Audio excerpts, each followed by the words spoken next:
Hi guys, hope you're all doing well, you're all fine. Today I'm going to discuss about a book which is called A Missing Microbe. Basically the title is Missing Microbe. So the book is written by the author, his name is Martin uh, Blaser.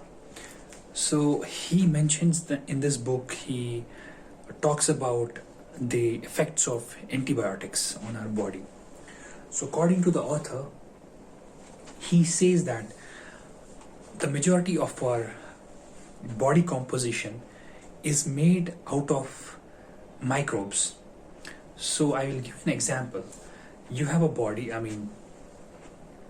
we have a body, and there is a composition of organisms in it. There's composition of cells in it. It's made of cells.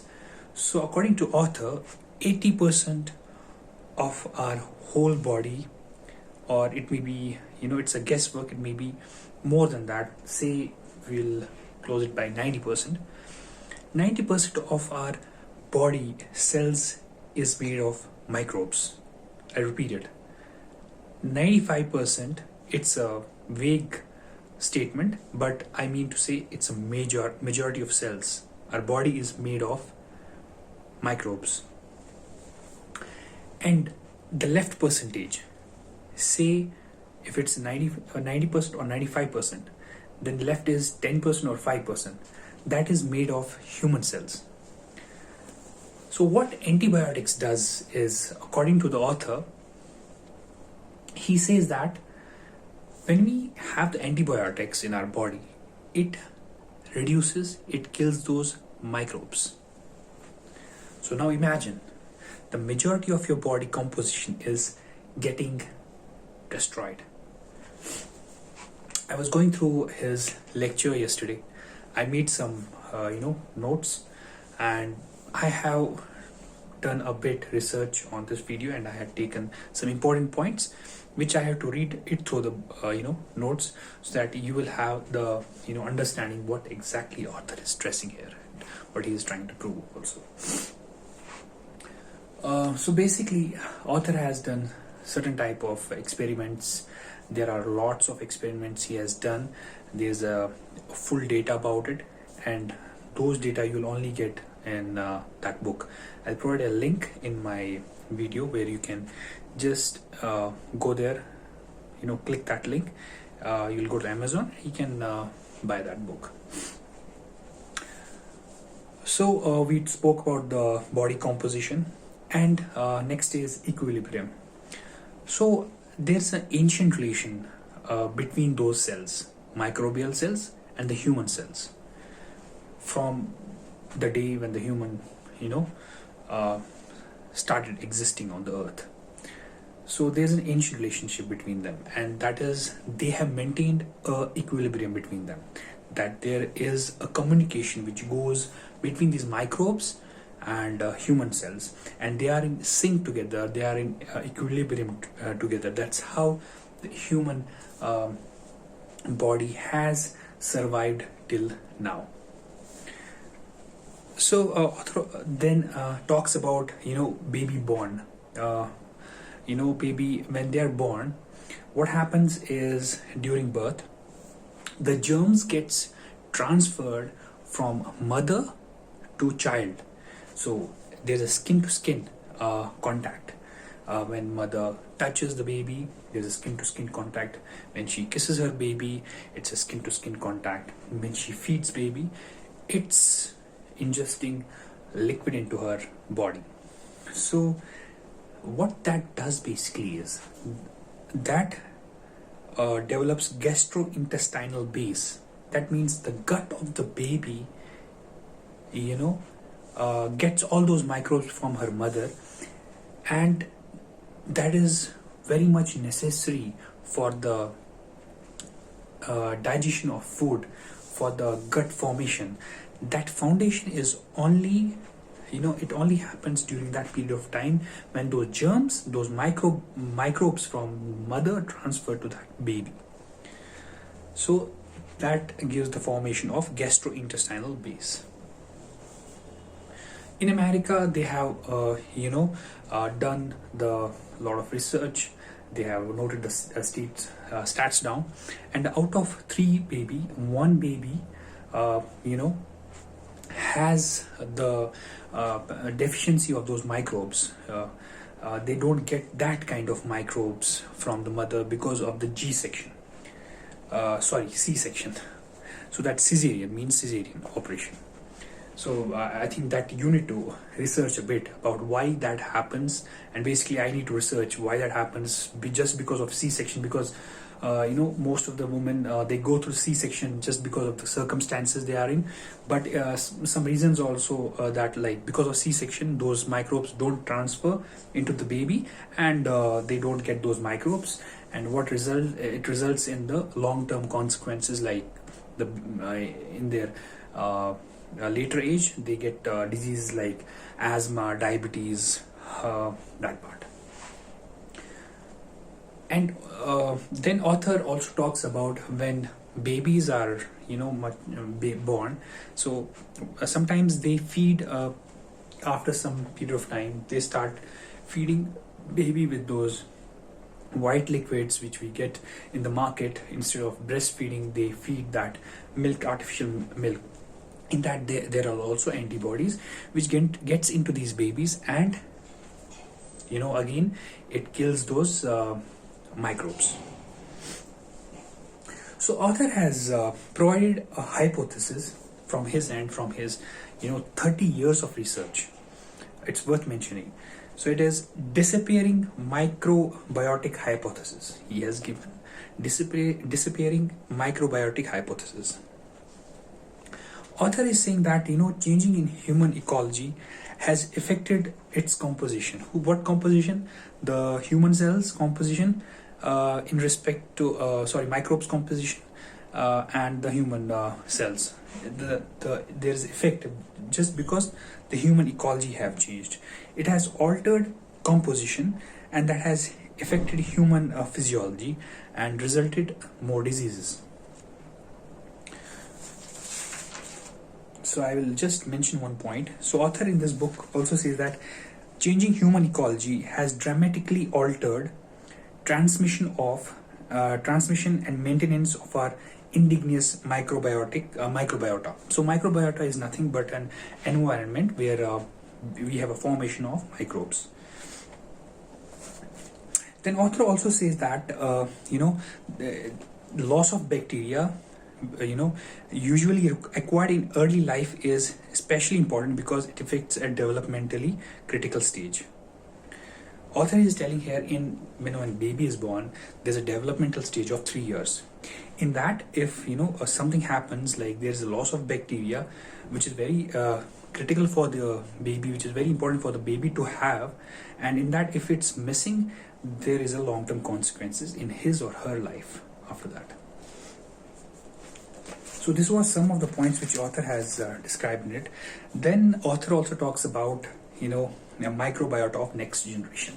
So what exactly microbiota of next generation is? So author had studied different regions, different states in America, and they have come up with the research. Like with the time goes on, the generation time, like there's a gap of 10 years or 20 years of generation, and they have researched and tracked those generations, and they have recorded that with each generation after 20 years of period, there's a decline in the formation of microbes, and which is very much proportional to the diseases which are happening in those states. Just because microbes are getting decrease in our body, so that has resulted in more diseases like asthma, like diabetes, whatnot. Then author says that in Netherlands alone, from 89 to 99, there was a drastic change of decreasing of microbes, and that then they realized that something serious is happening in that time period. So that's how they noted that there was a correlation between two maps. So for example, number of states in the United States where there were given more doses of antibiotics. In those similar maps, they found that there are numerous diseases happening there. So they correlated that mapping, and they got to know it just because microbes are getting killed by these antibiotics, which are very much necessary for our body. That's why these diseases are happening. So that was one more research. He backed his research by these data. And he also says that, this is very interesting, top 8 prescriptions includes amoxicillin as the first of the top 8 tablets which are taken by everyone. And this has resulted in more damage of these microbes. And they have found that there was, in 2011 census, 258 million Americans were taking these doses. That means these amoxicillin doses and other 7 top prescription antibiotic prescriptions. And they found that out of 6, 5 people were taking courses of antibiotics. Imagine the damage they were doing to themselves.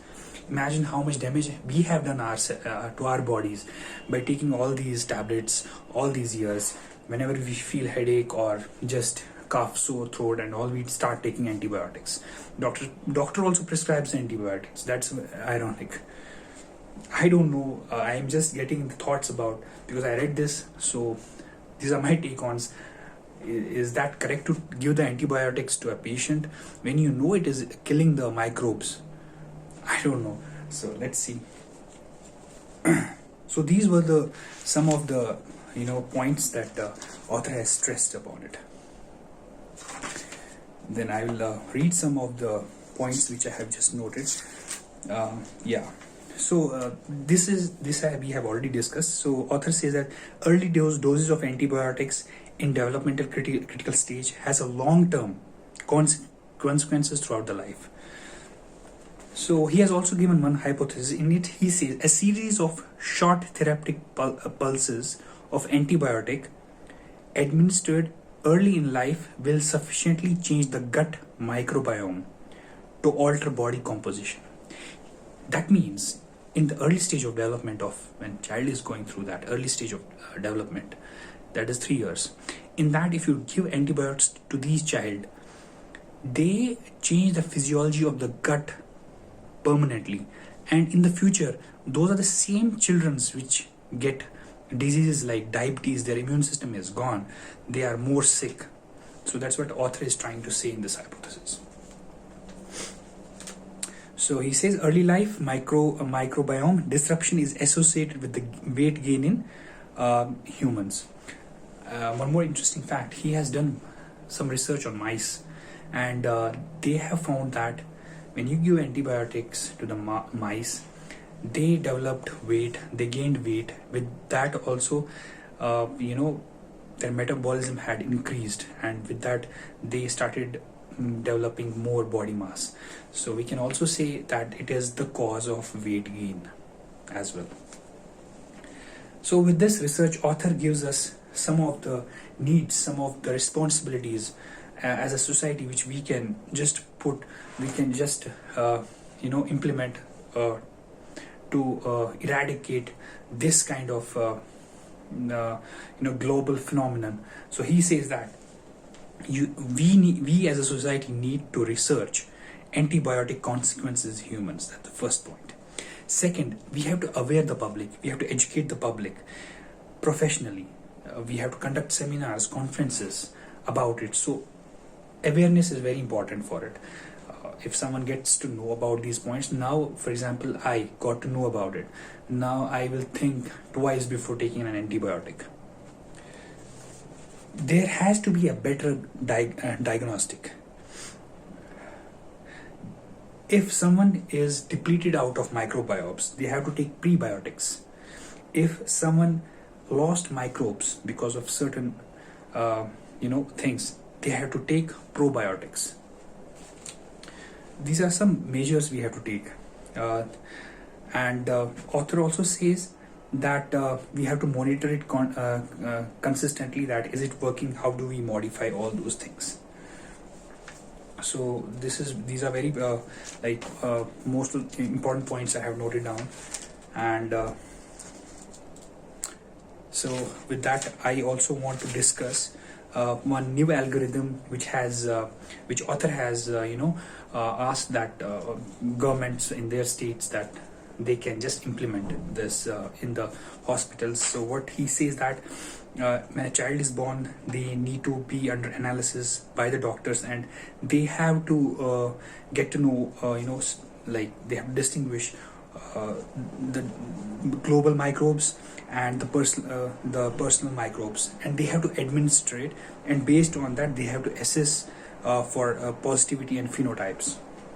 So what basically author is trying to say that we have to analyze these newborn babies and just see what are their microbes types and administer it accordingly, and provide certain phenotypes for that. It is basically a bit scientific. If you purchase a book, you will get whole lot of insights about it, what basically these phenotypes are. It's a very long topic, so I just want to keep it short. Then author is also saying that we have as a society, like everyone has a germophobia nowadays. With the pandemic, their vaccination and all which is happening, and we go out, we avoid crowd places, we always wash our hands. So author is in the year 2016 he has said that there is a hand washing thing which happens, and it removes biome, and we are not sure whether it is doing good or bad to us, washing hands. Like, it is also a process where your biomes are your microbes are getting removed. So nowadays we are washing hands now every now and then.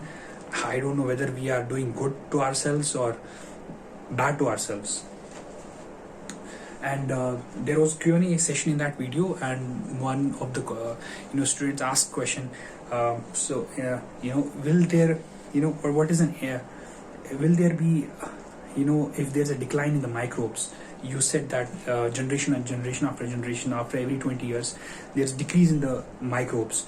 What will a human race come back if they fall down and come back? Is there any possibility? He said, the author, he said, I have mentioned that in my last chapter of the book. The topic is called antibiotic winter. It's related to epidemic. I was like, whoa, this scientist has figured it out. Then, like, what could be human future? And so he says that it might be a point we might not come back. Like, he just says it. It's not like we might not come back, we are fighting it. So he says that real danger to human is epidemic. It has already done damage, we have seen it. So he says the best protection to epidemic is healthy microbiota. So author again stresses that a healthy resistant to this epidemic is having healthy microbiota. Now the question in my mind arises, maybe it might be arising in your mind also, if all these vaccines we are taking, all the medicines, what if our microbes, our microbiota ecology in our body has gone? We have reduced all the microbes which are very necessary to fight epidemic. We are doing left-right vaccinations, on the